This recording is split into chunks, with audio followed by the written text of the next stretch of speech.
Oh, okay, welcome back. Yeah, let me do a refresh of, well, okay, so I'm 5 minutes late, I guess. I mean, technically 5 minutes late if you wanna say that. Um, yeah, I still I still don't have the thing to make myself get on time. I guess I need to shoot for early. In other words, I'm supposed to be, I should be done. How should I say that though? That's not true either. I should be already in here 5 minutes. Yeah, anyways. 5 minutes. Five till, right? Five till. I should be in here five till and I should have everything done before that. But you know how it goes. Okay, so let's switch to chat and let's make sure everything's looking okay. And it is, we got 3 people in Rumble and we got 2 in YouTube. That's cool. And audio sounds all right. Good, good. And let's test the chat. So sometimes Restream doesn't always send to both Big Red and Mean Green there. So uh, good morning, Big Red. Here, let's do it in quotes. Big Red and Mean Green. I try to not to say the actual names as much. I mean, I do it kind of freely anyways, but I try not to just because um, I am doing to both platforms, and Rumble is probably more forgiving, but YouTube probably doesn't like the fact that you're streaming to another platform. So, anywho, it doesn't really matter, does it? Okay, so yesterday yesterday I had to switch because I started there's some bugs in my multi-line stuff that I had to fix, and so I basically took the rest of the time there um, to um, to work on the layout tool in the first part, and then the second part is when I went back to the story thing. Now we didn't finish the story thing. We didn't finish he were at Wizard University. There was a few things. One is he goes into the trophy room and notices a scepter's missing. Now, strictly speaking, I probably don't need that in the story. Uh, I already have the story as it is. I could probably cut that out. Maybe I should cut that out. Maybe I should cut out anything that's superfluous. But usually, what I happen to do is I happen to try to think up something to keep something in there. I don't know if that might be a bad way to write a story, but since this is a game, since this is an ongoing process, it should probably be. I have good docs. uh, it's okay, Rook. Uh, Rook is probably at work right now, so he's only talking through IRC, probably not tuning into the stream until he gets home, which is usually the second half. But yeah, hey Rook, how's it going? Anyways, okay, so strictly speaking, I don't need that, and also the trophy room. So um, the idea that there was the scepter stolen, and I have that in my notes somewhere. As far as pulling it out without like damaging the case, I think that's something that I thought of new. I don't think that's in the old notes, but so I was just kind of mulling it in my head. It's like, well, what kind of interesting choices could I make here? What kind of information could he learn, or what kind of interesting, what's a good reason for this part to be in there? And strictly speaking, I don't need to do it. I could cut it out. In fact, it would leave less location to do. But then I thought for a moment of I haven't really thought of like actually cutting stuff out so far. The what I got in there. This is the only real thing that I've thought of actually cutting out because it doesn't have a real purpose, right? But then I thought for a second, I was kind of going, well, since I made this idea that it was removed by magic, so the case is completely unbroken, and the scepter's missing where it's supposed to be sitting. And so I'm thinking, How can I tie that back into the story somehow? And then I thought for a second. I went well. Max is building a machine that allows him to open portals to all the worlds. So technically speaking, he's using a machine to do this. He's not really using magic to do it. He's using Quicksilver that actually opens the portals.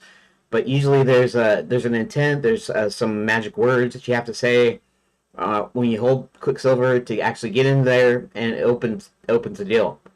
And I was thinking, um,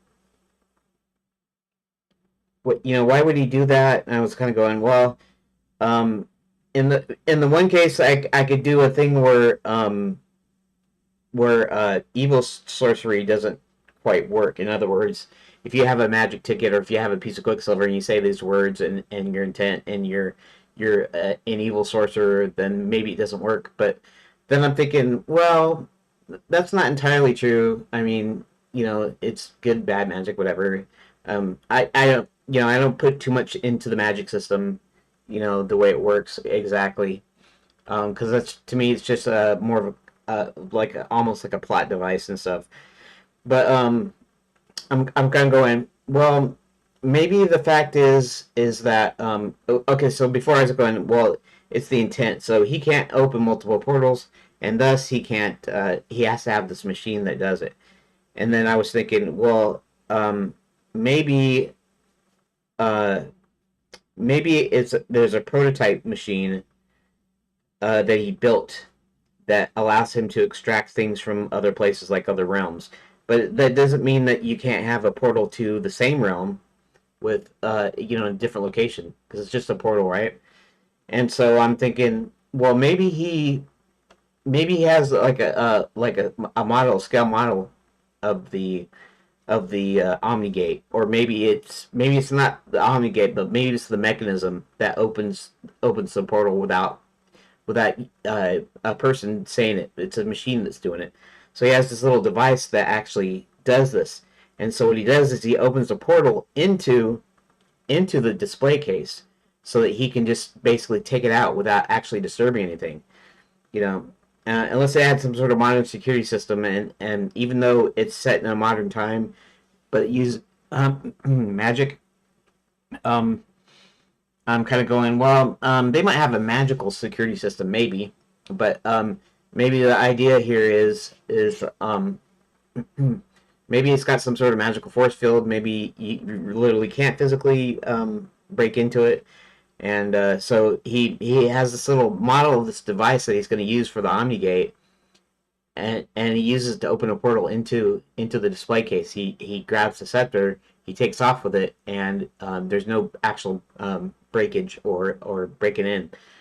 And so I'm kind of going, that could play into the into the main story, which is he's building this giant machine that will open portals into all the realms like simultaneously, or or maybe make the portals really huge. Maybe they're not small personal ones, but huge, so you can send in full armies and things like that.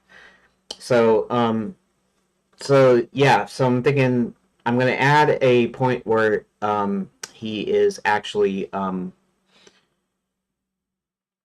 uh, where Hubert somehow finds out that he did this.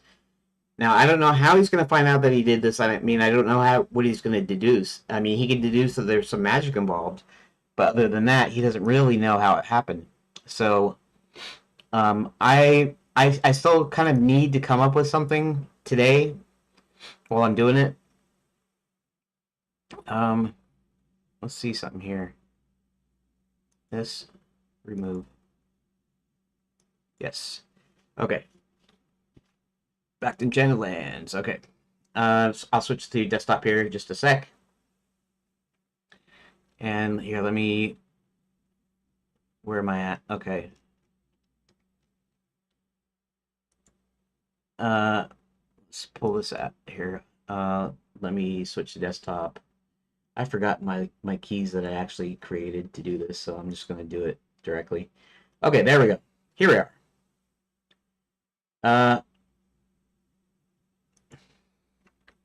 I'm just getting started. Going to finish off Hubert visiting Wizard you in order to determine what's going on with the school closure. Okay. Mouse pulls up spell, shrinks someone, shrinks Hubert down to the size. Hubert then enters into a wall into the mouse's dorm room, passes through the mouse's room door. Once inside, the mouse reverses the spell, and Hubert goes back to normal size. Okay. So hit 1 to continue. And I guess we want to look at Wizard U10. Because this is just going to be just before we go into the Hall of Fame. Hubert makes his way to the trophy room and notices the display case that had previously housed Quicksilver Scepter is now empty with no signs of tampering. Okay, so I still, at first I was going, what, you know, how does he get away with the scepter without, or whoever did it? We know it's Max, but it's like whoever did it, how did they get away with removing the scepter without breaking the case, or the magic, I don't know, runes or something, magic wards or whatever.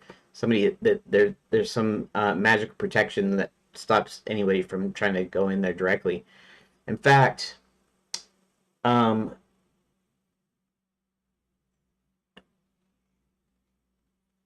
if it's magic, then it should ward off a portal opening. But maybe I probably won't even explain this. You probably won't even know. You'll read it, you'll experience it, whatever, and you'll be none the wiser. But if I'm creating a logic in my world, my lore or whatever, that um that even though you can't directly affect the magic wards, in other words, the protection, that doesn't mean that the portal wouldn't work, because the portal doesn't have to do with the magical protection itself, right? It's a location thing that opens. So maybe portal magic, or the way that works is maybe it doesn't matter whether you have some sort of other kind of magical protection on it, you know, because maybe it just opens a portal, because it's like physically doing it. In other words, you're not affecting it directly. Like you could teleport something into the case because you're bypassing the magic deal. So normally maybe you do some magic to bring down the protection, and that way you can physically get into the case. But maybe there are some spells that can bypass it because it's not directly affecting the spell itself. It's actually going around the spell, so to speak. In other words, it's based on location. It's based on you being able to see the location or have the intent in your mind that, you know, just not to get all, you know, kind of foofy or whatever you want to say. Um, some new age, you know, white magic, blah blah blah crap. You know, magic is magic in a fantasy setting, meaning it's a like a physical property, right? It's like electricity or something, right? We harness electricity. We don't see electricity, but we know it exists, right? Um, and so magic is kind of the same way. It's just a thing that you can tap into, and um, so not to get any like a religious overtones or whatever. I'm doing this fantasy, this goofy kind of this story, this fake fictional thing, you know. But not to get too far in the weeds in how magic works. But maybe the idea is that physically you can place something somewhere magically, and it doesn't have anything to do with the actual magic on an object or around an object, right?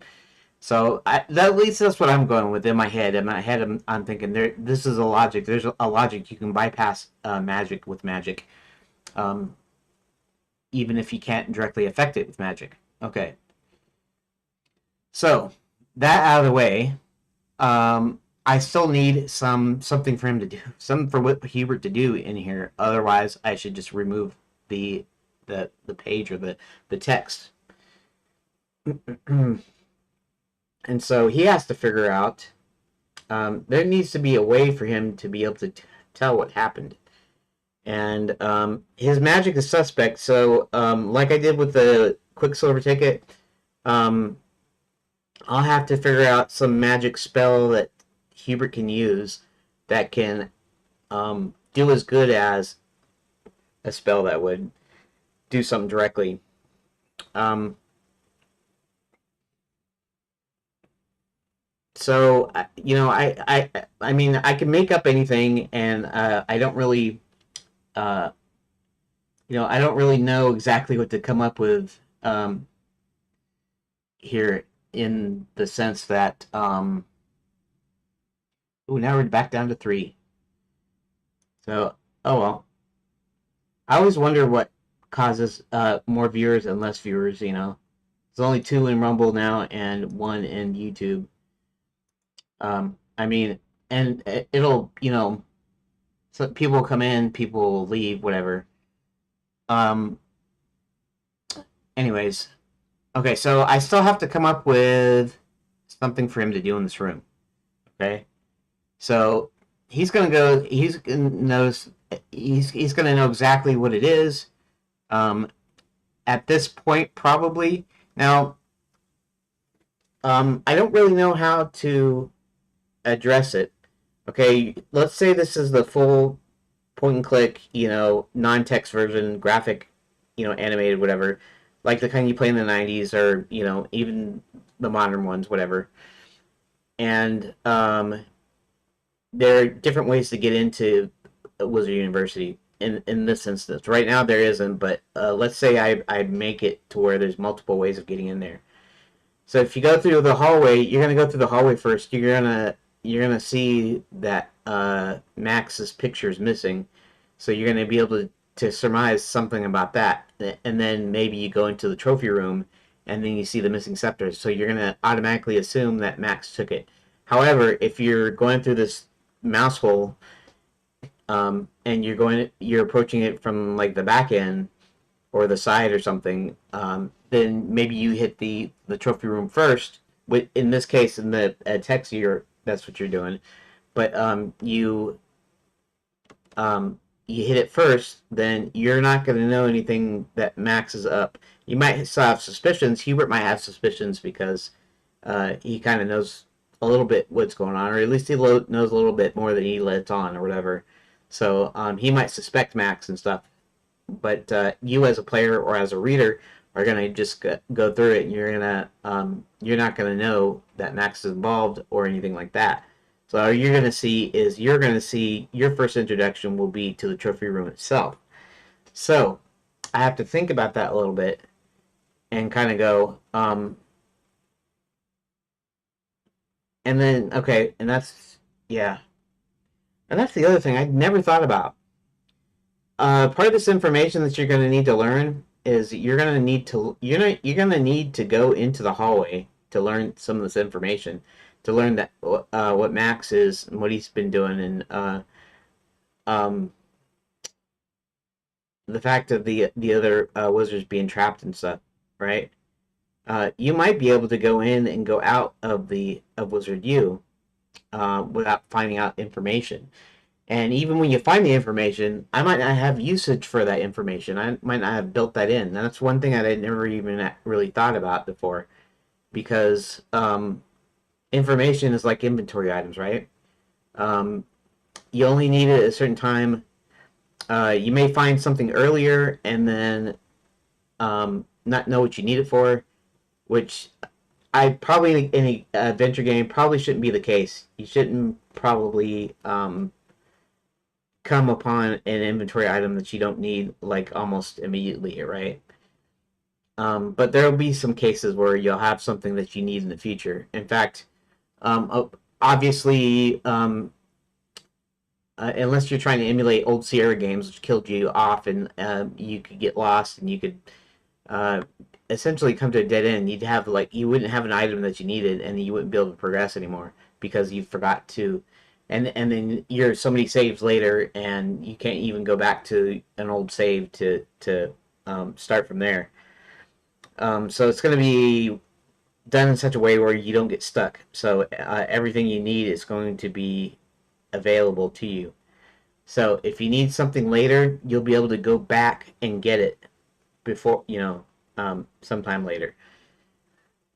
Um, so the one thing I have to figure out is if this is information that he really needs, which it kind of is. I mean, it's kind of part of the story. It's figuring out what happened to the school. So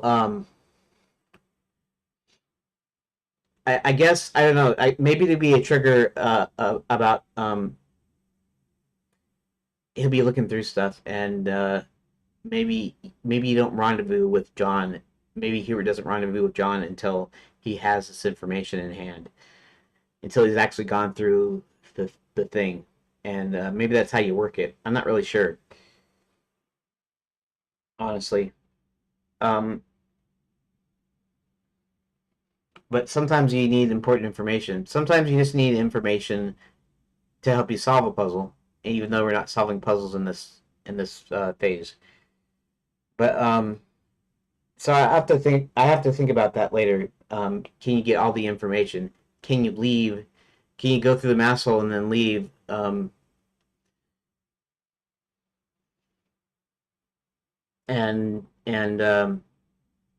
if you're making the game properly, the end result, I mean, you'll be able to leave and you'll be able to come back. But something won't happen. Some sort of timing event won't trigger until you have experienced that, until you have actually gotten that information. So, in a sense, information can almost be treated as inventory. In fact, probably you should make inventory items in the programming part. Information that you need, make those inventory items, bits of information, and it's not something that you'll show the player. It's a thing that triggers something else, and you could do it via trigger. In other words, you go into a room. Presumably, you've read the text or you've examined the room, and then you can trigger something. But if you treat it like inventory, what happens is um, you might have to open a drawer or something. Maybe you need to unlock a drawer, and you're looking around and you notice the locked drawer, and so you have to find the key maybe, or fashion a key or something, and you need to find a way of getting that open before you can get your piece of information out. And then once you've done that, you could be in the room. You could have left the room already. You could have gathered some things, some inventory items. But now you could do a trigger deal where it's based on whatever this thing is, this piece of information or this thing that you need to do, this action the character needs to perform before it triggers something else. So you could do it with the trigger, or you could do it like I said and handle it like an inventory item. So if you don't have this inventory item, this information item in your inventory, then it doesn't trigger what it needs to trigger. In other words, it doesn't go to the next part of the story or of the game. So I guess that's some kind of something to think about. Oh, now we're down to two. I guess people are tired of me talking, which I don't blame you, but dang, I was up to five, and then I guess you got bored. That's okay, whatever. Um, okay, so I have to come up with something here that he does in the room that he uses um to find out that something was done here. Some magic was executed or something. Him being a wizard himself, him being the chief advisor, which means he's the chief wizard in all of Enchanted Lands, he probably knows how everything works. He knows of the magic wards. He knows of the thing. So he's gonna know. He's gonna know some information, and then I guess he still has to pull out the correct spell, I guess, or something. So let's see here.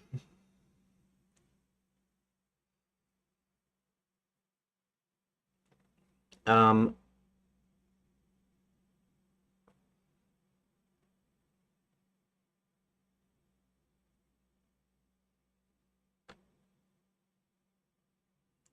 mm, might see my brain isn't doing. That's kind of why I usually use the AIs. So, I think.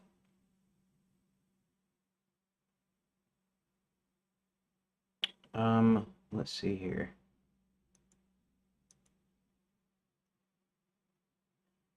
There we go. Okay, there we go. I think I'm gonna try to use ChatGPT. This time.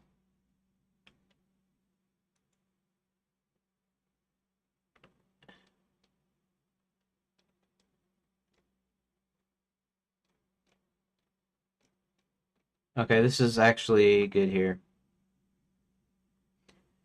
Actually, this might be a good deal to in documents. No, downloads. What the heck is that? Oh, I don't know what that is. It's probably something I shouldn't have been displaying on screen. Uh,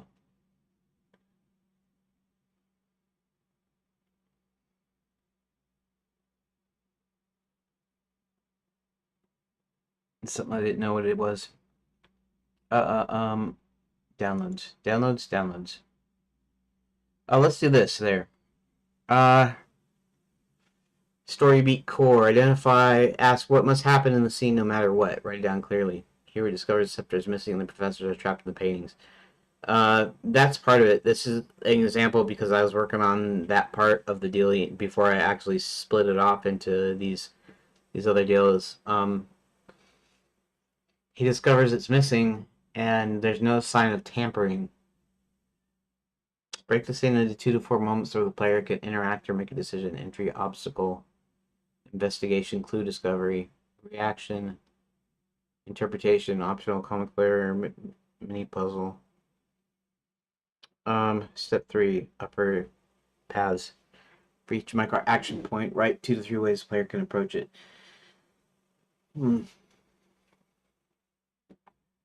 Well, this is kind of hard for me, right? Split it into micro action points. Can I split it down? Okay, so, well, maybe I can help. Maybe I can get ChatGPT to go through it with me to actually. Um, okay.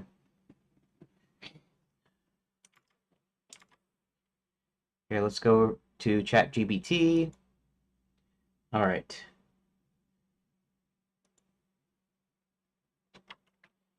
Okay, so we're now Tuesday the 19th, and even though I'm still dealing with Hubert and Wizard U, I've already got him into the school, and he's hitting the trophy room, and he notices there are no signs of tampering.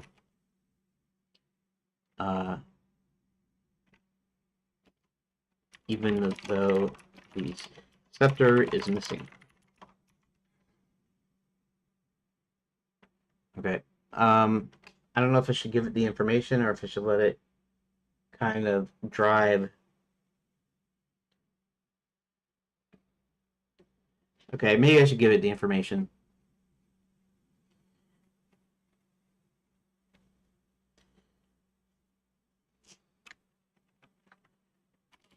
Okay, so some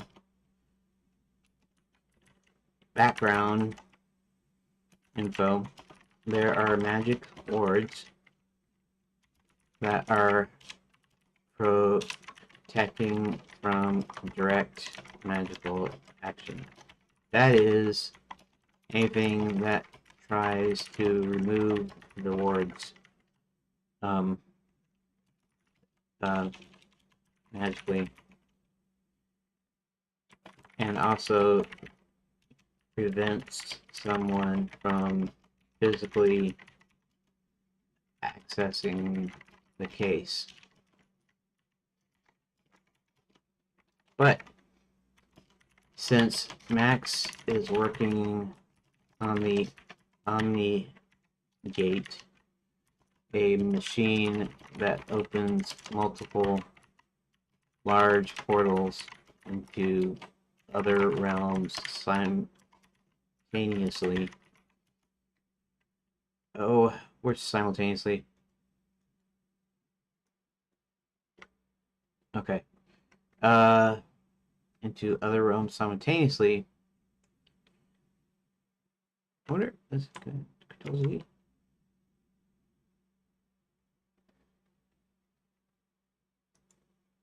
That's what I wanted to know. What my spelling error was. There we go. Other realms simultaneously. Um, I figure I'd tie some information back to that.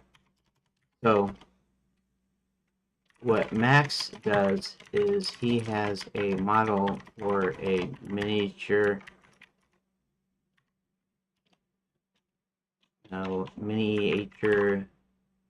version, or at least uh,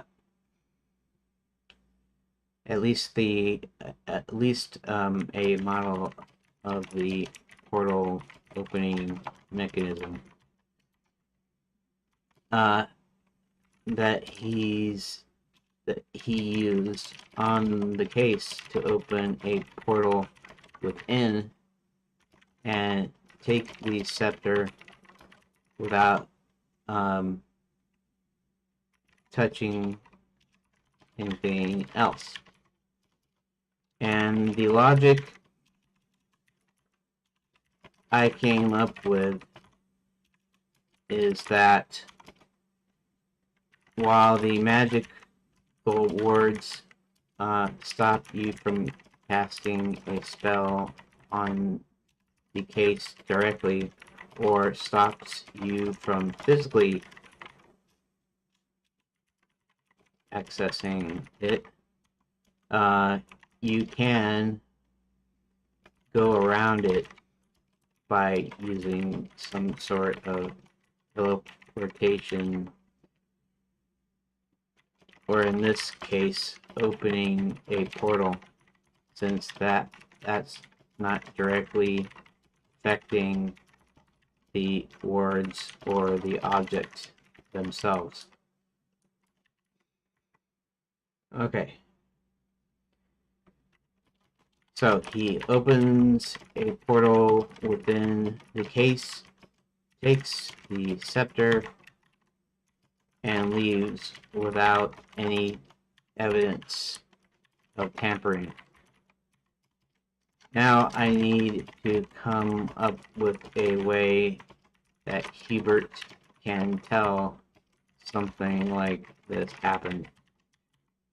I was thinking of using that chart you created earlier, but I can't really break this up. I have to come up with some ideas on how to detect when how to detect what happened enough to be a bit of useful information.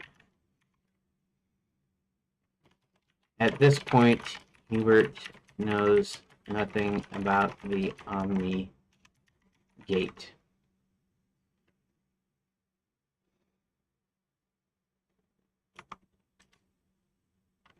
Okay. Juicy detective puzzle moment. Hubert doesn't know about the Omni Gate yet, but you want to plant the seed, wait for him to notice that something unnatural but not obvious happened, and later ties it neatly into Max's portal trick. In some ways, Hubert could detect portal theft without breaking the no tampering look. Residual energy disturbance, leaf faint traces or shimmer in the air, like smell like ozone or slight chill warmth. Maybe he sees tiny sparks or distortions near the glass, like a heat wave mirage. He doesn't know what caused it. Okay, so some of these ideas I might actually take from the AI because I'm this is what I'm trying to come up with. I'm kind of trying to come up with different things that he could do, and obviously he can use some spells, and it's not going to work quite right. In fact, if there's a spell, I'm gonna have to come up with some sort of way of him using either using a spell not in the way it was intended. In other words, he uses a spell that only works part way, but it's enough to get him the information he needs, even if it's not directly what he was using it for. Object displacement includes the scepter's pedestal cushion has a slight indentation as if the object vanished rather than being lifted. Okay, that's actually good. That's a good thing right there. It's something that I didn't think about that it should have probably.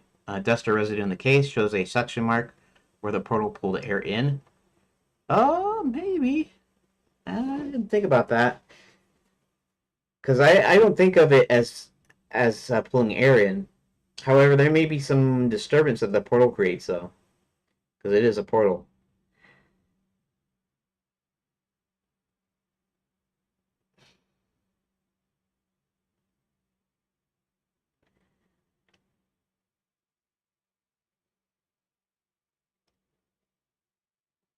Um,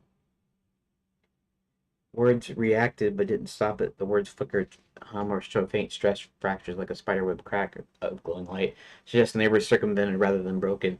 Human might realize something passed through without touching the words at all. Environmental echo.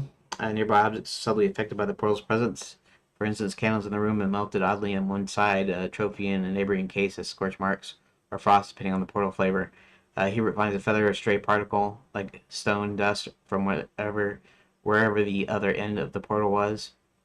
Narrative breadcrumb, a faint sketch model blueprint of a ring-like device left behind elsewhere later. Hubert doesn't see the full OmniGate connection yet, but the audience gets a little foreshadowing. That's kind of what I'm talking about. Okay, so the indentation thing, I like that. So that's something he can look at. He doesn't need magic to look at that. Something to indicate, and it's going to be a piece of information, something to indicate that um, that it was an unnatural. In other words, it wasn't regular portal magic. It was something that was artificial somehow. Somehow he's got to get the sense that it was artificial and that it wasn't, like a natural thing you do. See,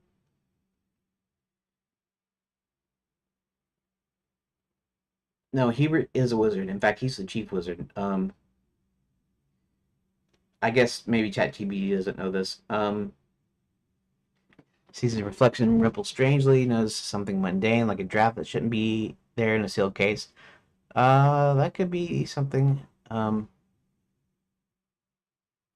weird and important.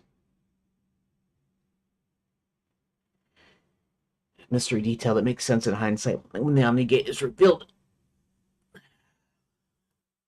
Well,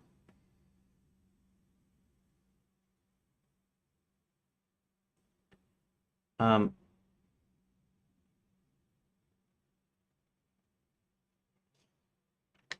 Hubert is a wizard. Um, I don't know if you retained that in your memory. He's had half of his magic stolen. That in a lot of cases manifests in literally half the spell working. For instance, conjuring something of thin air might produce only half of it. Say he conjured a sandwich, but instead of a whole sandwich, it was only half of it. To make To make matters worse, sometimes you don't get the correct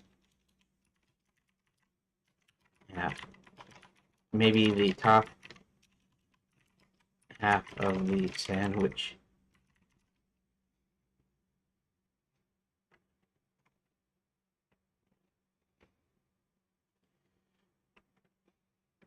Uh, or whatever.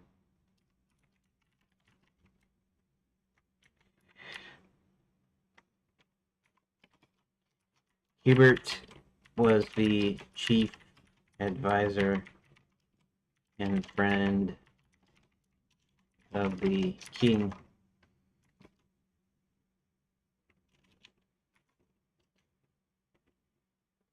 I gotta say that Hubert's situation is both tragic and very ripe for comedy. The half magic thing creates built-in gags and some really interesting story beats. Only legs appear, everyone topples. Yeah, exactly. That's right. He tries to make a ladder, it's just top half spinning in midair. Someone's a map, but the left half, so everything east of Main Street is missing. Sometimes the wrong half appears like conjuring a messenger pigeon, but only getting the tail half. The feathers float around, no message. He tries to heal someone, only heals half the wound, better than nothing, but awkward. He knows something critical, will only remember half the spell that would help Sir William or Karen. Covers up mistakes with bluster. That's exactly what intended. His deep longing to get his magic back, especially since he was once the king's trusted advisor. His decline mirrors the decline in role security. Could be a form of sweet bond with Karen. He doesn't dismiss her lack of magic, but he's too lacking. Okay. Um, although he's friends with Princess Karen, he's he's not the one that has that forms a special connection. John from our realm does and wants a date with her, but of course not until this mystery is solved and this plot is stopped.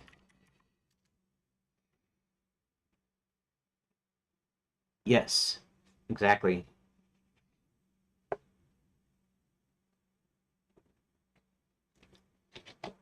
Uh, okay, but he probably does. It's just she's actually from a different realm. It's just it doesn't know all the information because I only give it a certain amount of information, and then it has only a certain subset that it can save into memory, and so, um, yeah. Anyways,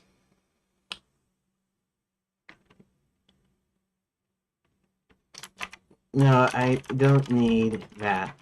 I'm just saying in terms of his investigation of the case.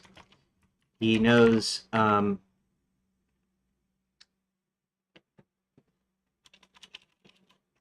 he'll know who the missing portrait is.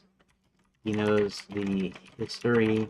He knows why the scepter is in the case, which I haven't really came up with a backstory as to how that's in the case.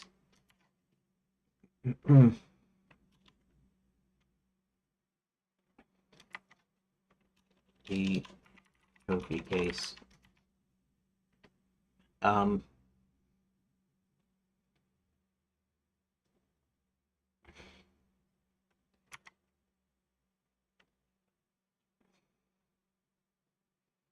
okay. So, he'll have problems trying to cast a spell, but I'll probably have to do sort of what I did with getting the quick silver ticket to John to allow him to come to Enchanted lands. Uh, where I use two spells together that helped Hubert get John into the lands. But he can use magic. It's just not going to turn out like he intends. Okay.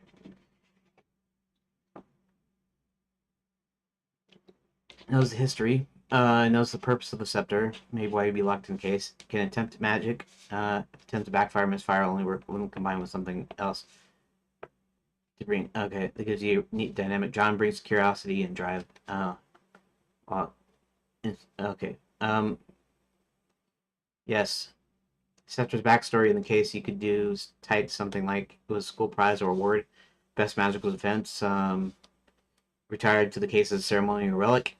It was confiscated after being misused by a student or rival. In the case, sort of a magical safe zone where dangerous artifacts are locked away. It's kind of a replica or stand-in for the real royal scepter, placing the skull as a symbol of alliance with the Karen's kingdom, which makes Hubert suspicious when it advantages. Now it's something I haven't thought of, and it's just it's not even have anything to do with the story, but it's something that kind of tweaks my mind a little bit and kind of goes, you know what? I could actually do that. I could actually tie the scepter into Princess Karen. Um,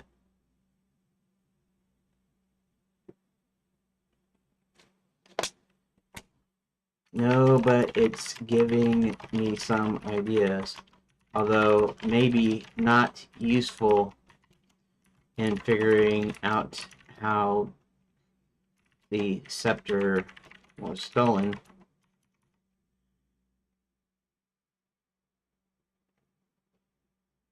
To figure out.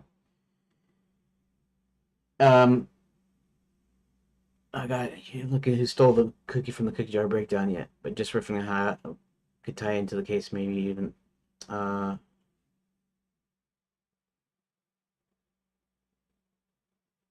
Prize don't be one. No, no, no. No, no, no. No. You're misunderstanding. Hubert's goal is to figure out why it's missing. Figure out how it's missing. It's missing. He can use magic to find it out, but he may have to use a couple of different spells to get the correct information. Okay. But he's trying to pull answers out of reality with spells, since it's meant be it won't be neat booth truth revealed, instead it'll be need to stack spells together like detective tools. Spell of recollection meant to replay the last moments of an object's history. Only shows a random fact, maybe image of feet running away or a gloved hand, but not a full sequence. Okay. Spell of anchoring ties an object to its owner's essence. Doesn't quite stick right. Hubert might accidentally tie himself to the case and get yanked around. Fix mix with localization spell. He doesn't get dragged physically, just pulled magically. Spell of whispers. So let him hear faint echoes of what happened around the object. He hears all the echoes of in the hall's history. What if someone keeps singing about their lunch? He has to filter through the noise. That's not a bad idea, actually. He does this thing where he can actually hear the audio. Spell of restoration. He tries to restore the case's memory or reset the scene. Instead of restoring the trophy case's state, it restores Hubert's shoes to how they looked 30 years ago. Hideous clasping pointy-toed wizard boots. He realizes the magic's too broad, so he narrows his target with help from John, who thinks... Question for you. Do you want Hubert's final reveal about the missing scepter to be something the player helps assemble from clues? Or do you want Hubert finally piece together? Eventually, it will probably be part of a puzzle. Um, Actually, I'm not really sure if it's going to be a cutscene or not.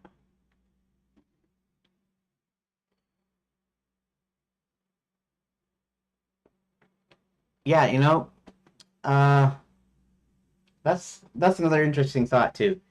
Okay, so let's just say I go straight to the end result. It's a point and click adventure with graphics and everything. It's got inventory, it's got puzzles, whatever.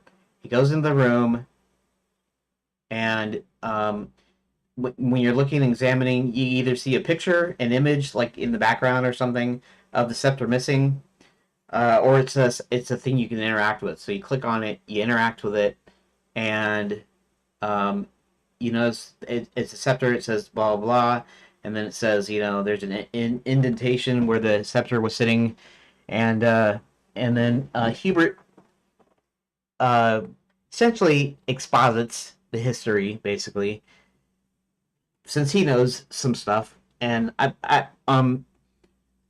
was thinking originally, when it was just going to be just John as the main character, the only playable character, that he was going to talk to the screen basically, and basically tell you how to little training session, tell you how to use everything basically, how to direct them, and that includes the thing with the save state in the book. He gets a book, and it's the story of the history of Enchanted Lands. Somehow manages to get into his library. And he picks it up, and then he starts reading it, and then he starts reading about himself, and uh, then it stops. And the idea is that it's filling out the story as he's doing it, and that would be also your save game mechanism. So basically, it auto saves in chapters or in key points or places, um, and it will appear in the book as a page in the book. You know, in other words, it's writing it as you're creating the history. It's writing it into the book, right, by magic. And so he was going to talk to the screen. So maybe Hubert can talk to the screen as well. Break the fourth wall and all that stuff. Where he'll he'll go, oh yes, I remember this. I remember when we got the scepter. From another realm. We were playing them in the playoffs of, I don't know, Quidditch or something. I call it something like Quidditch, that from Harry Potter or something, just making a joke of some sort. It doesn't have to be Quidditch. It could be anything that's in any book. It could be kickballs to be goofy or something that you wouldn't have, maybe an actual game or something. But the schools versus a school from some other realm or something. Um, so basically, he'll go off and start telling you about the history. In fact, I've even got a deal to where he starts talking to John, and then he says, "Well, in order to get this, we have to go back." But then he says, "But first, we have to go back even further." And then he keeps this is how he tells the story. So maybe he does that, and he tells it to the screen. Who's ever controlling everything. So maybe he does that, and um, so he might. I might do something like that. Okay, so if I were thinking about this, hmm,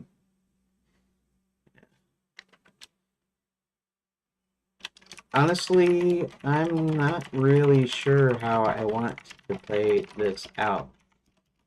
If I think of this in terms of a fully interactive point and click graphic adventure, um, how would I have this introduced to the player, and how would I set up what they're supposed to do next? That's what I'm trying to think of. I want to figure out how to present this mystery and investigation to the player in a way that feels natural and a point-and-click adventure without just dumping exposition. Um, think of this like the hook puzzle. The player needs to realize something is missing, it matters, Hebert is motivated to investigate. The ways you could show this visual gap, the trophy case literally has an obvious empty outline where the portrait should be. Well, okay, we'll forget about the fact that it's, whatever. But anyways, Hebert comments, if you examine odd, this place of honor seems to have lost its honoree. That's actually not a bad idea, too. Guard janitor, NPC nearby mutters about things going missing lately. Hebert, when the player clicks on the case, says scepter's still here, but something else is not. I should try a detection spell that sets up a mystery mode for the player. Step 2, the player's move. Now the game has to steer the player to doing something active, not just watching Hebert narrate a few adventure gamey ways. Inventory item puzzle. Player must find the right focus item, maybe a candle, crystal, or parchment, before Hebert can attempt this detection spell that sends him exploring.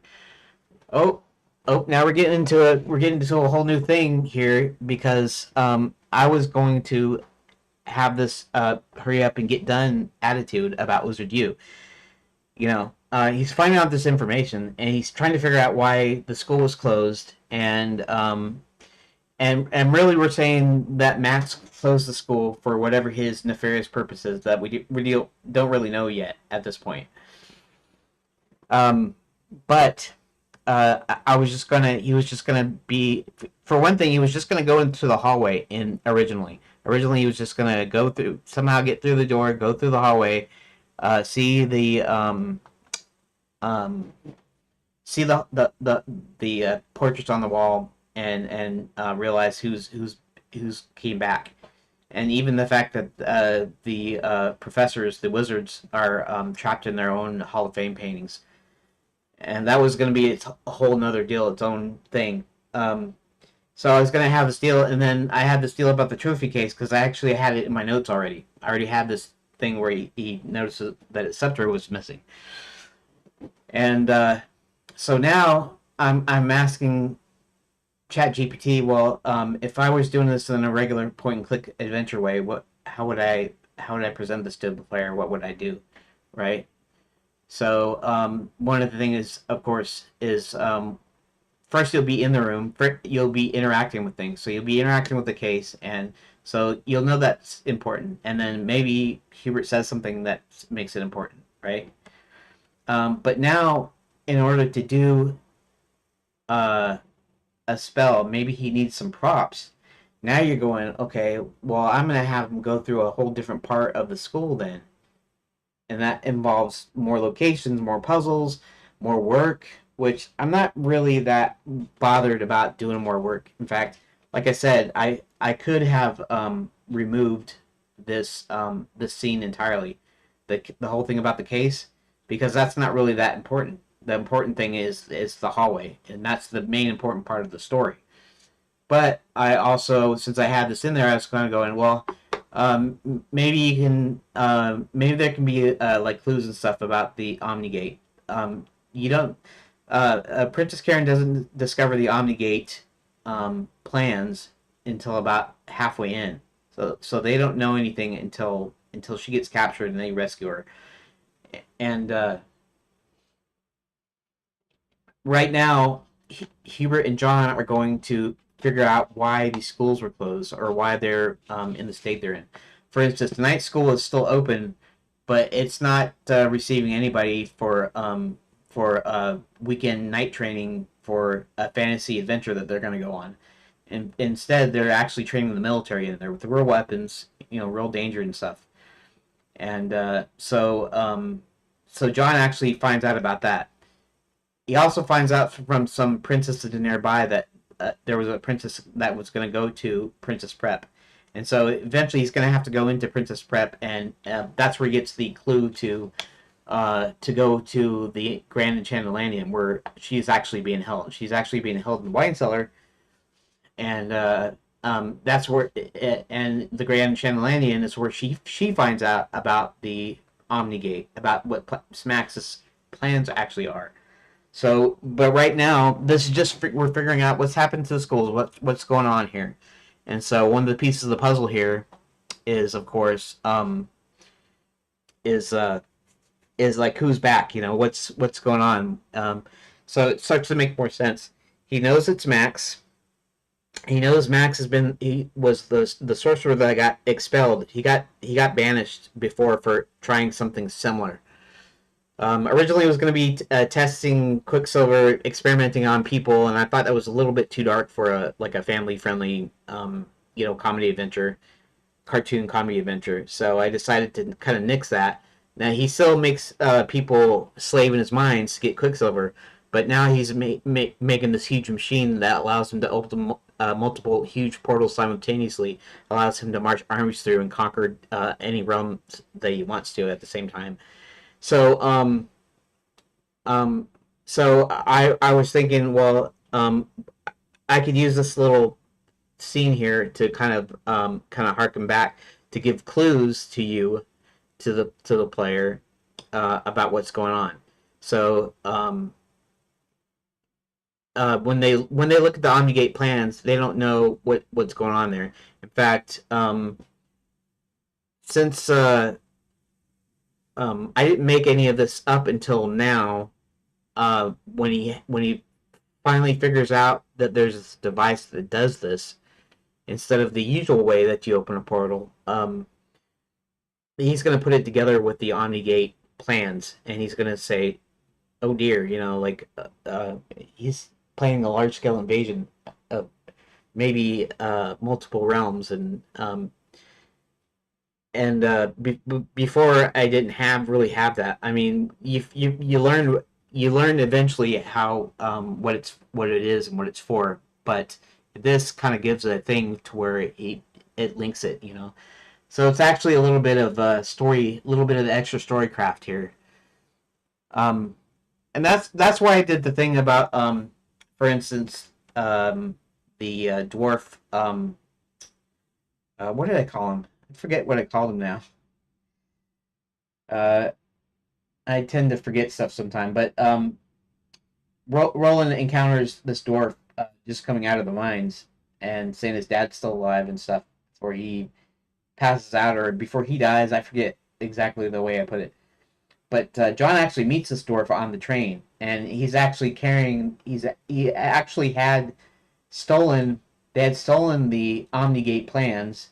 You know, little nod back to Star Wars a little bit. Before before Barty comes in and kidnaps the princess and basically crashes the train. Now nobody gets hurt, but because it's a magic train, but it's enough for him to get away. And the um, the the Enchanted Guard hears about it, who are now working for Max and the Fate King, and so they confiscate the Omnigate plans. So at this point, because I created it later, at this point, they know that Hubert knows there's some certain plans that were supposed to go to him. Actually, John does too because John encounters them, um, and he hears the name about it, and then this will be added. Will be one more piece of the puzzle. He'll figure out that there's this device that was used. Okay. Inventory item, find the right focus item. I could do that. I don't want to get too far into the magic aspect, you know, um, not into real world, like witchcraft and stuff like that. I don't want to have anything to do with that. I just purely, magic is purely a plot device in my story, and it's sort of like the way Lord of the Rings handles magic. Gandalf could do magic. It wasn't that, even though he supposedly he said an incantation or something or whatever. It was just more of a matter of fact. It was something that you used. It's like we use electricity. It's like what I thought the Force was originally before they started trying to equate it with some sort of religious stuff. And maybe George Lucas's intent was a religious stuff, but originally when I saw the first three Star Wars movies, not the stupid prequels, but just originally, it was just the Force was a force. It was like electricity. And the Jedi tapped into this electricity. They knew how to use it, right? Just like we know how to use electricity to power our phones and our lights, and we use electricity for lots of stuff. We don't see it, but we know its power, and we know how to harness it and use it. That's what I thought the Force was. And that's kind of almost the way in Lord of the Rings, in the books at least, how they handle magic in that too. He doesn't go too far, at least in the books. He might go really far into the magic. He might have a whole lore in this other side books that he was that Tolkien was writing. But at least in Lord of the Rings itself or The Hobbit, magic was just a kind of a magic matter of fact. It's something he did, or something wizards did, or whatever, however you want to say it, right? So that I don't want to get too far into having like you have to have a crystal or you have to have the right incantation. Even though I do use magic words occasionally and stuff, you know. So I'm just I don't want to get too deep into like magic and stuff, and definitely don't want to equate it to any kind of real world stuff. I don't want to get into that. But um, what was I trying to say even? Um, anyways, finding an item. So I don't necessarily want to do that, but there could be something that would cause him to go exploring into Wizard U. So that means a whole nother set of stuff that I haven't created yet in him going into that. But we'll see. We'll see here. Spell combination mechanic. Hubert's we can have the player try different combos of spells, trial and error, and hinted until he couples together a working effect. That way it feels interactive. Dialogue clue. An NPC hints that Hubert might look at the glass differently or sniff out traces of magic, nudging the player toward casting. Reveal clues and layers, not all at once. First attempt only sees a blur, magical residue. Second attempt, spell combo, partial vision. Final success, Hubert gets a clear magical replay of the theft, at least a lead. So the thief took the portrait, left the scepter, and vanished toward the east hall. Investigation, show missing item, visual gap. Hubert says something quirky but intrigued. Player experiments with spells, items, environment. Gradually reveals hints until it unlocks the next location or suspect. Could be staged like a mini puzzle hub. The trophy case is a crime scene where interacting with it in different ways pushes the investigation forward.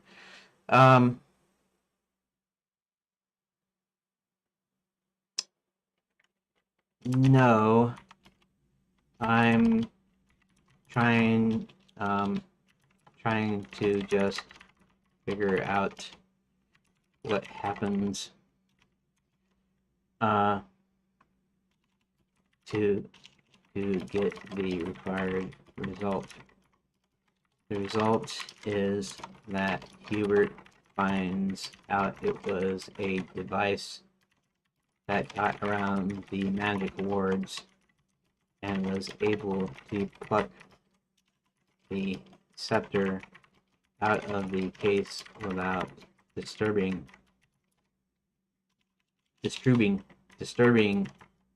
it.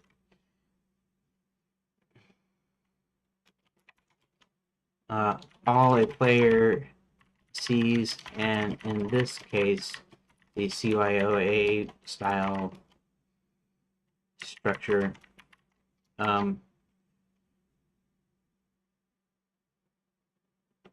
reads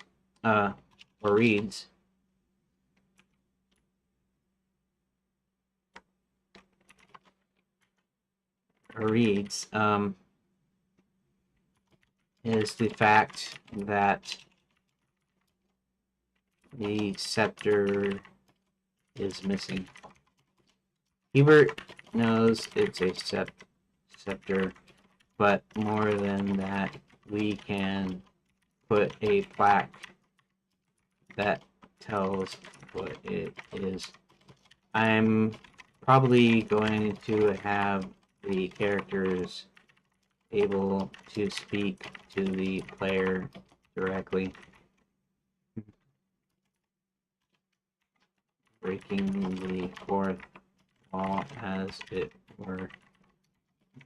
So I can possibly have Hubert hint to the player they need to figure something out.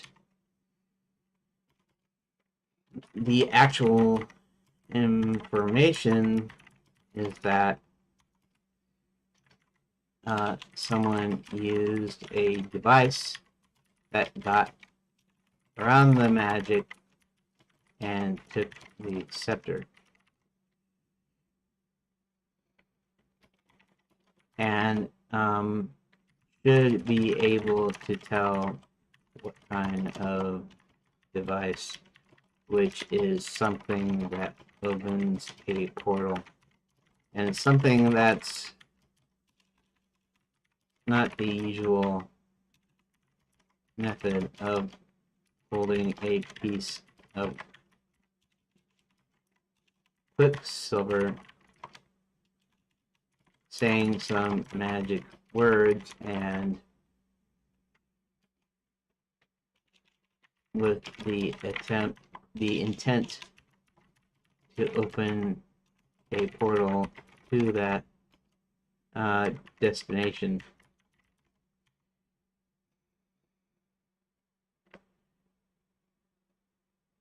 What kind of device, which is something that opens a portal and something that's not the usual method.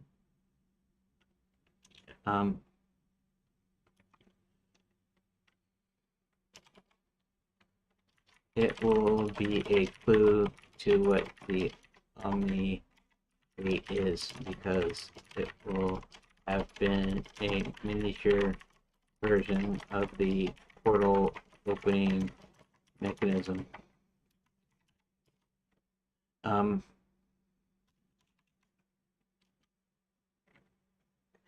Backgrounds from required revelation. Hubert learns it was a device, a miniature prototype of the Omnigate that bypassed the wards and plucked the scepter through a portal and wanted a clean chain of events to get you there. Possible flow that keeps it natural for a choose-your-own adventure style structure and gives Hubert, maybe the player, enough breadcrumbs that ever over-explaining, without over-explaining. Okay, let's see what we got here.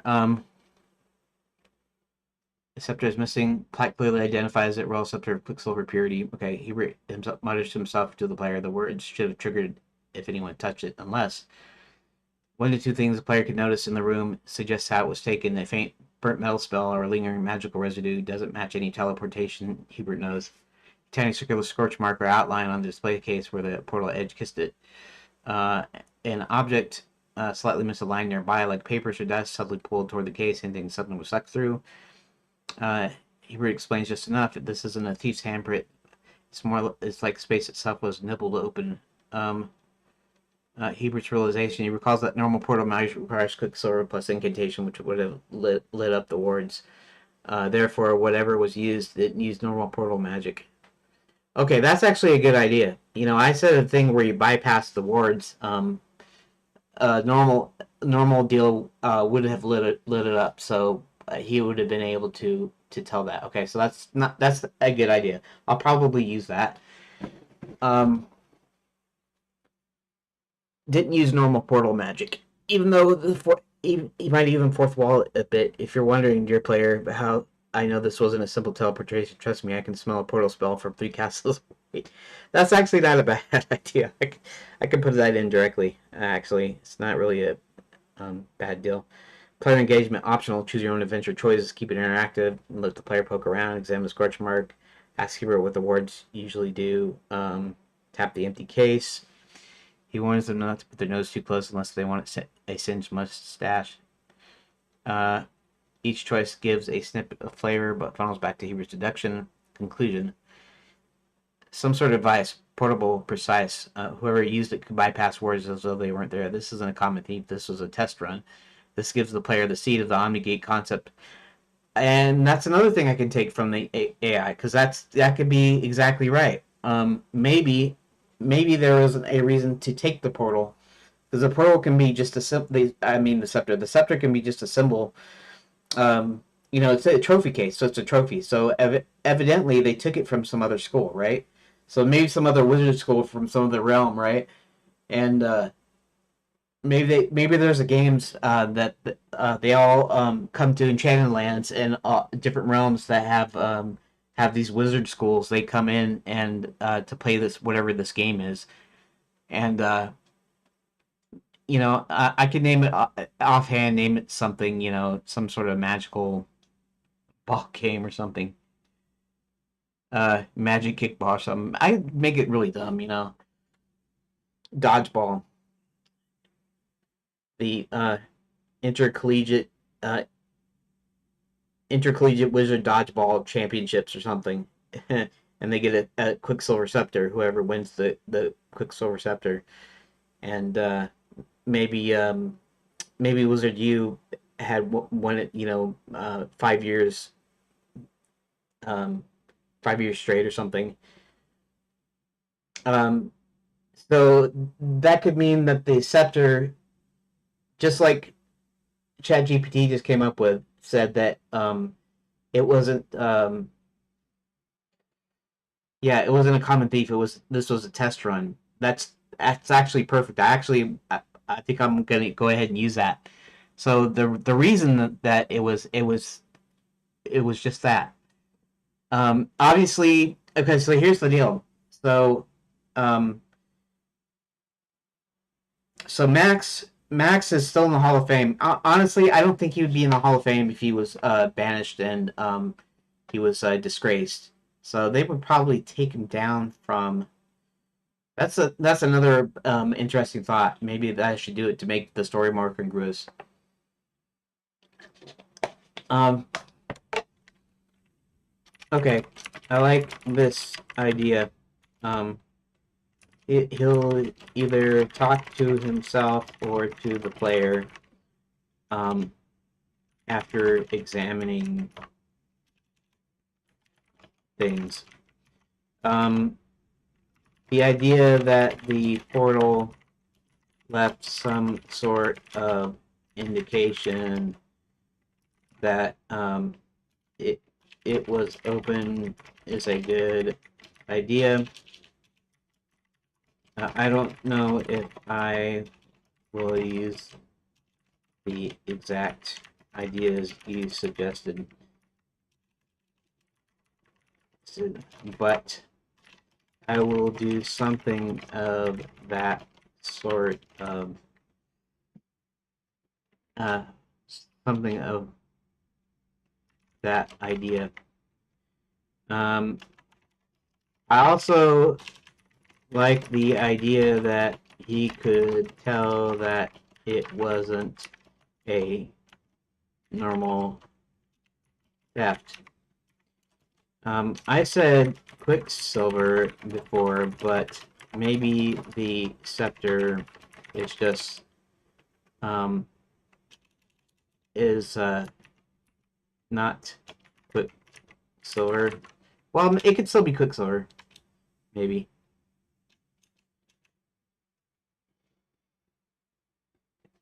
Ito wasn't a normal theft. Um, that it was a test run to see if he could bypass the magic words by via his portal opening device.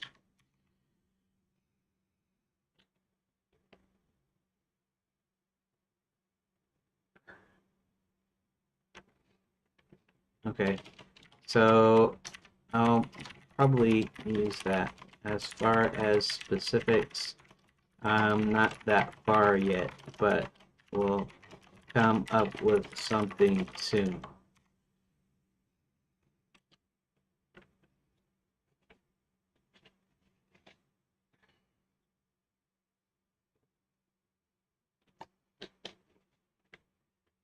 About seeing if it could be done. That way the player walks away to clear takeaways. Oh, this has been just a stolen object. I need to figure out who had the means and where they tested this from. If it's law of magic, you can stretch that out naturally. Maybe the first spell only shows faint traces, and a second spell reveals portal residue, and a third spell leads to suspect it was a test run. Layering keeps it interactive, like peeling back the crime scene a bit by bit. No, I don't need that. Thanks. I will be able to come up with this shortly. Okay. I still don't like taking wholly anything from the AI, but there's some ideas that I like that I listen to that I kind of like the idea about. You got okay. Sounds like you got the core nailed down already. Hubert noticing it was a normal theft, and that was more of a test run to probe the wards. Feels like a strong hook. Since you're aiming for point and click adventure failed, the little flavor adds details you sprinkle in. When Hubert examines stuff, will do a lot of heavy lifting. You'll keep it flexible and decide later whether to use clues or switch march, warp stone, faint humming, or something entirely different. No thanks. No thanks. Okay. Okay, so I do have an idea. I might not get it done today. So that means that we're gonna, I don't know, maybe this whole Wizard U thing is gonna take a little while. The night school, okay, so night school didn't take a long time, but I did have plenty of stuff to do there.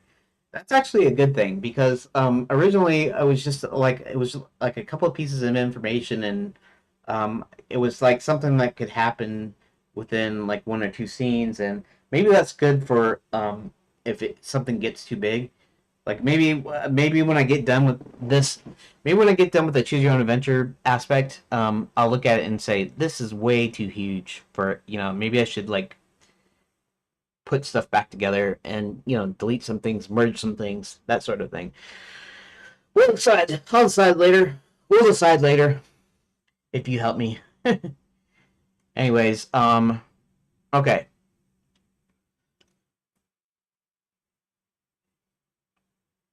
This is gonna go into.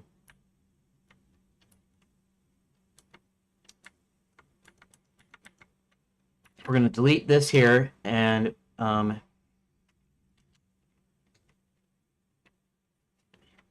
guess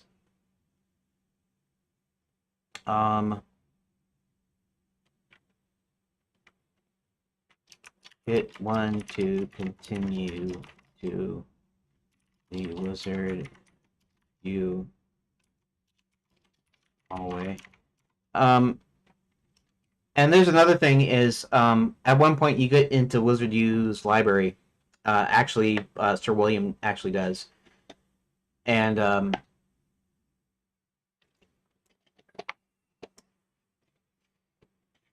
so there's possible Hubert could go to the library and get some information about something.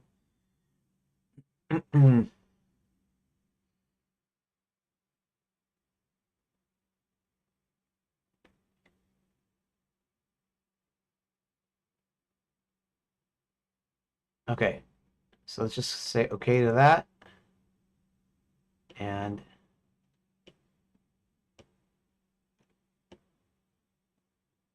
since okay, so Wizard U Hall does. Oh, I see what I did though.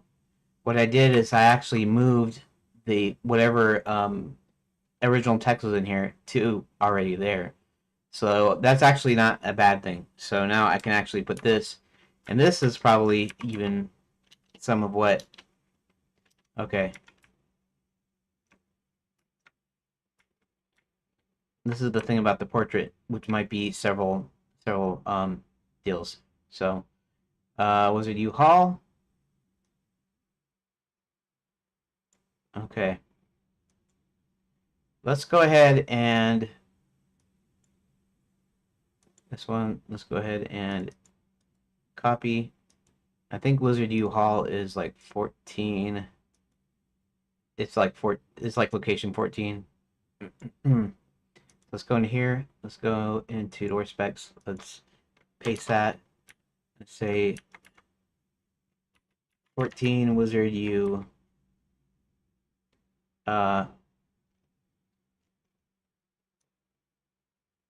Wizard U Hall.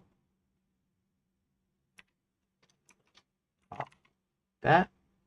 Sure. Let's go ahead and save that. Let's go ahead and save room data.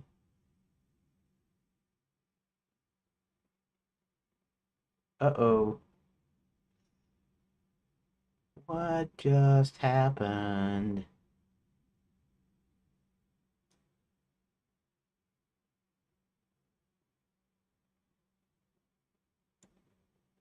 Why did it do that?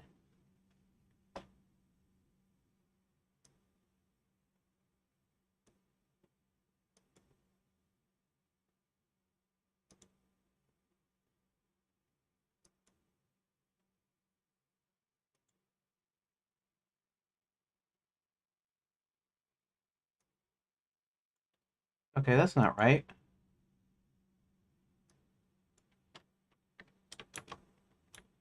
Oh, I see. That's what I did wrong. Okay, that's good. Actually, what it did is it didn't detect it. So what it did is it put it put a door there, but it's not going to anything. So if I hit um, okay, it's good. 14.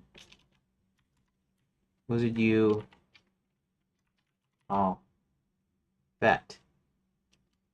And let's go ahead and save it again. There we go. That's what we want right there.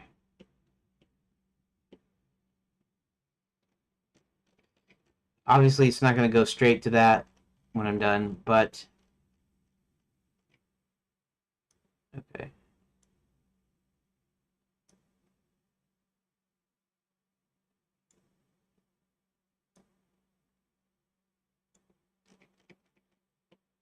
What's what's don't I have the zoom in, zoom out thing? Should not break up.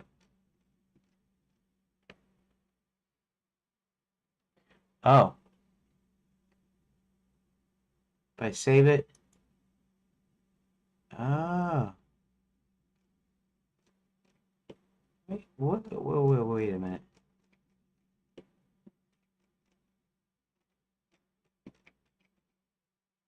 Interesting. Let me see something with the script here. 12:41. I'm not getting anything done if I. I'll worry about that when I. I'll worry about that in a bit because I need to figure out what he's going to do here in the trophy room. Okay. Was now empty with no signs of tampering. Okay.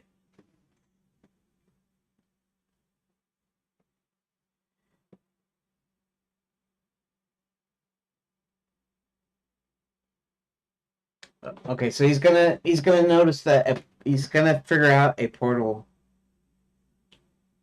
I guess this is still what I was trying to get ChatGPT to help me with, though. Okay, so um,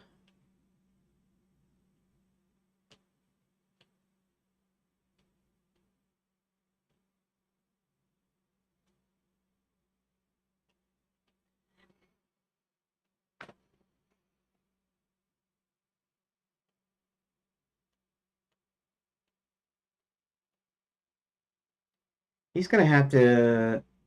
Okay, maybe I should talk with ChatGPT real quick. It's gonna use another model, which is fine. I don't need some advanced thinking or anything. Okay, so back to sort of the original question. So Hubert sees the empty case. When he examines it, he mentions it was a trophy from some games Wizard University.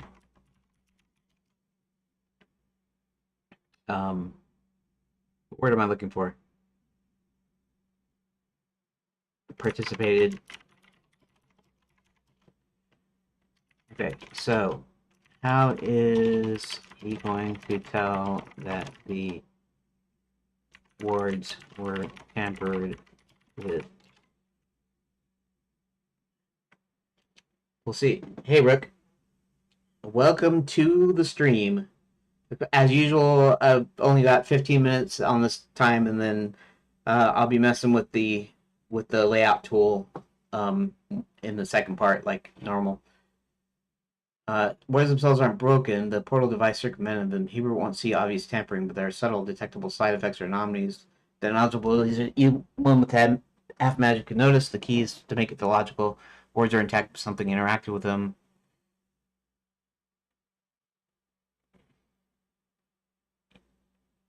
Detect imprint of unknown spell. To read the signature. Physical anomalies caused by magic.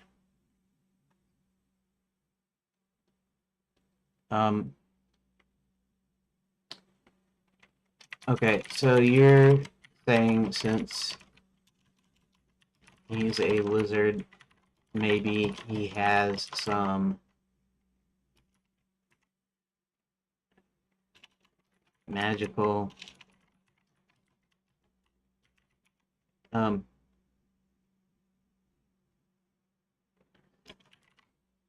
perception. Miss P will say.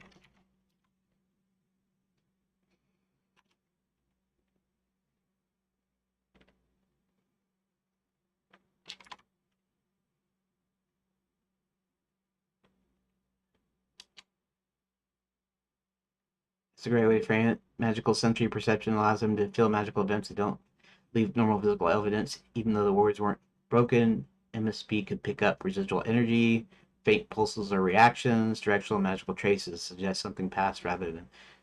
Because it's subtle, explains why a normal observer sees nothing wrong, but Hebert, with his knowledge and MSP, could tell this wasn't normal theft and start deducing it was prototype portal device. He can make it unreliable at times. He gets partial impressions.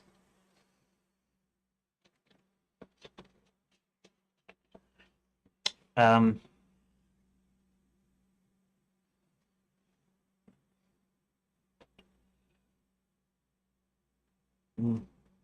okay, well, I'll still think about it here for a moment. I've only got about 10 minutes left before I break, and then I will be working on my layout tool in the second stream. Part 2 of today's dev stream.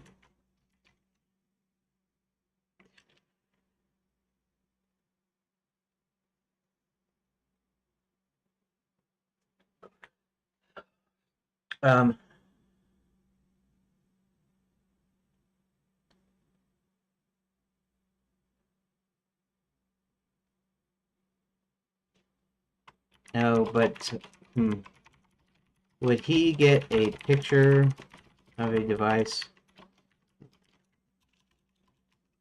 So let's say he senses something is wrong and that whatever it was used magic somehow that didn't break the wards. They didn't trip the ward.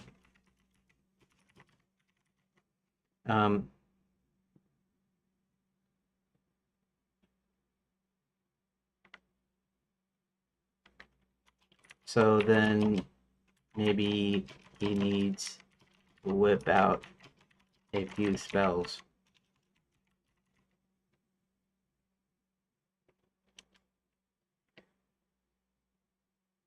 Okay.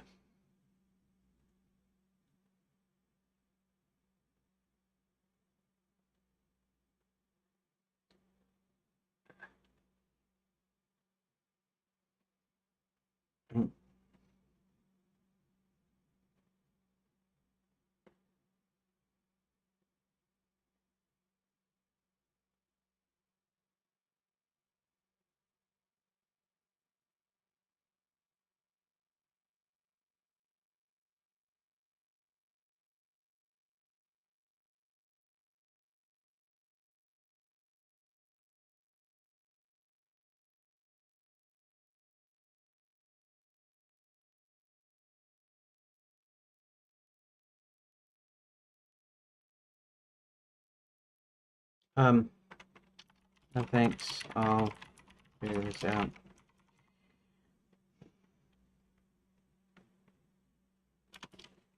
still trying to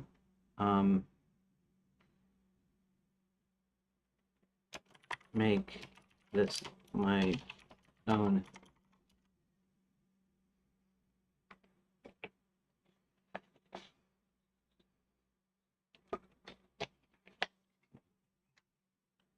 People can sometimes tell when it's not your own idea, but an AI.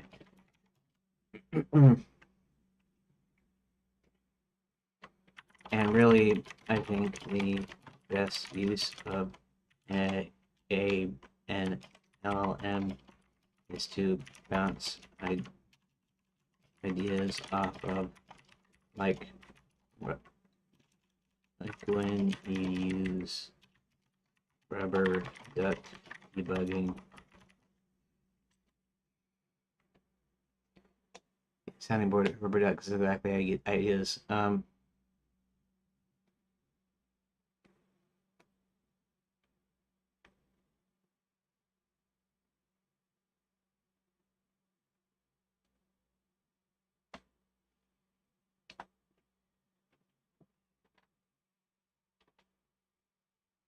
Okay, so I'm going to come up with a couple of different spells that he uses. Uh,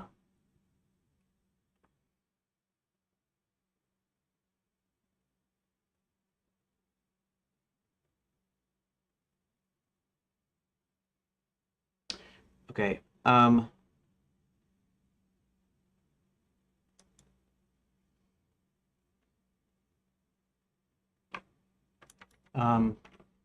After examining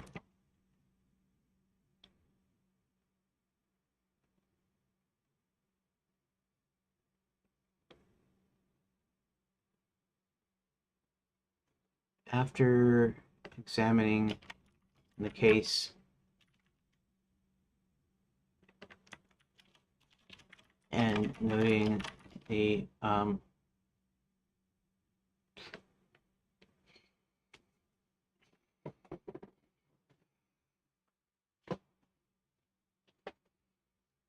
I might still set quote unquote modern day in like the 80s, just because, like I said, I don't get out much, so almost everything that I know about the world pretty much is either internet or it's some TV shows, and most of the TV shows and movies I watch are old now, anyways. I don't like much new stuff. They either put too much like bad stuff in it, like objectionable material, like adult material, too much of that kind of stuff, or they'll put some stupid political messaging, or just in general. In a lot of cases, uh, even if they don't do that, there's very few things that I watch that are modern that I like a lot. You know, you get the occasional series like I like the series Chuck, and Chuck is old now. It's like way old now. It's like, I don't know, 15. Well, when did Chuck come out? In like 2000. It was when I was still in Wilsonville, so it was in the 2000s somewhere. You know, so that's like almost the last thing that I watched. Burn Notice. Burn Notice was also in the 2000s. Even 24, and you know, um, after some of the stuff that 24 has in it that to me is kind of objectionable, we decided not to really to watch it again. It's like it was really good the first time, but it had some like a little bit objectionable material, and then you're like kind of going in your head. You're kind of putting it in the back of your mind, like, this is still good, and I like to watch it.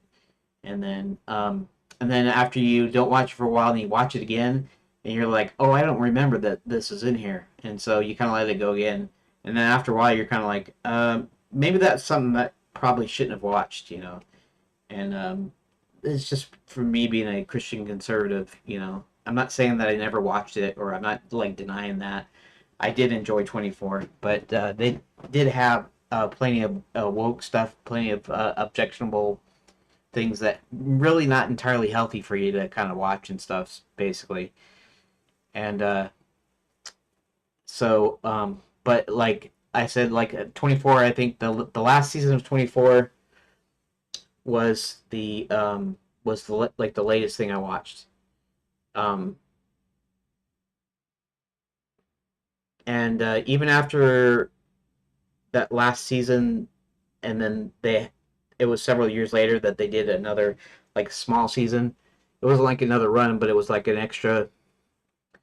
Um, even that it was kind of old, you know. So so yeah, almost everything that I watch hasn't even been that new. The latest stuff that I've watched hasn't been new.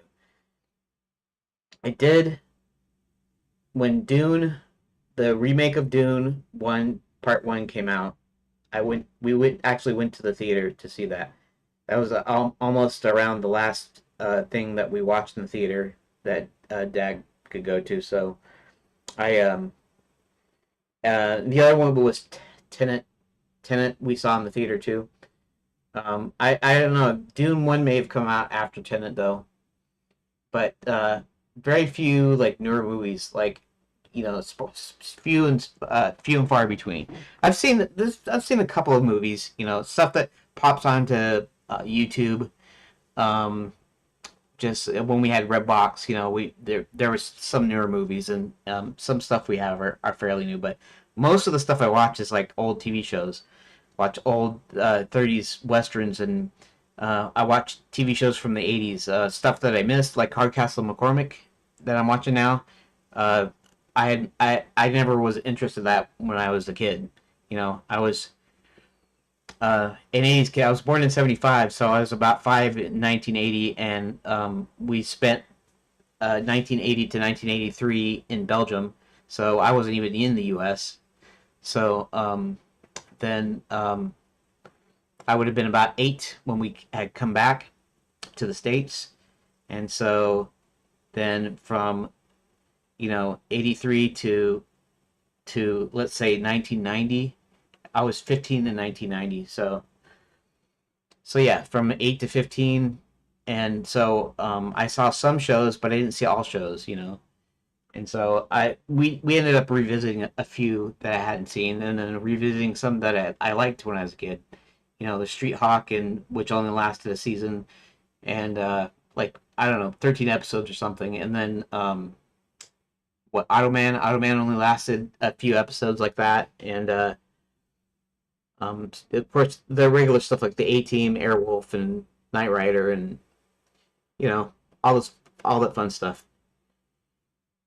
Um, but so I watched a bunch of 80s stuff. I watched a bunch of 60s stuff, 30s, you know, 30s and 40s, and a little bit of 50s stuff. There isn't, to me, there 50s didn't have as much good stuff. Had a few things for sure, like every decade does, but it was a majority of that. So, anyways, I guess I wasted all my time here.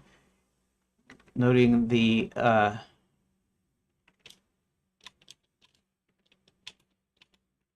Hubert is able to discern some magic use.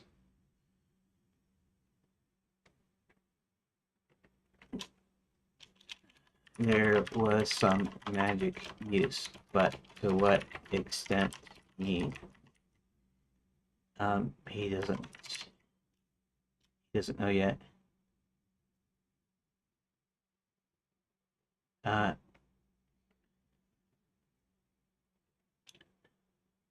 but not to what extent until he does a closer examination. Okay.